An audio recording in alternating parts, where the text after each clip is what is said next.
पंजाब में मकई की फसल कटाई के बाद गल्ला मंडियों में पहुंच गई, मगर हुकूमत की जानिब से मकई के इमदादी रेट मुकर्रर न होने पर फसल का रेट 1400 रुपए फी मन से कम होकर 700 रुपए फी मन रह गया। सूबाई सदर किसान इत्तेहाद चौधरी रिजवान इकबाल ने हुकूमत से मकई के इमदादी रेट मुकर्रर करने का मुतालबा कर दिया। गवर्नमेंट से अपील है कि फौरी तौर पर मकई की इमदादी कीमत का ऐलान करे और किसानों को जो नुकसान हुआ उसका अजाला करे, वरना किसान एहतजाज पर मजबूर होंगे।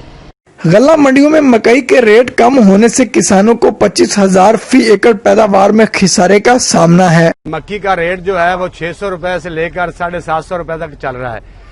हुकूमत को चाहिए इसकी फौरी तौर पर इमदादी कीमत मुकर्रर करे ताकि किसान के जो कम से कम अखराजात हो रहे हैं वो तो पूरे हो जाएं। किसानों का कहना है कि गल्ला मंडियों में मकई की गिरती कीमतों से उनकी फसल पर आने वाले अखराजात भी पूरे नहीं हुए।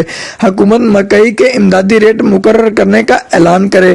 कैमरा टीम के साथ मोहम्मद इमरान, आप तक न्यूज, पाकपतन।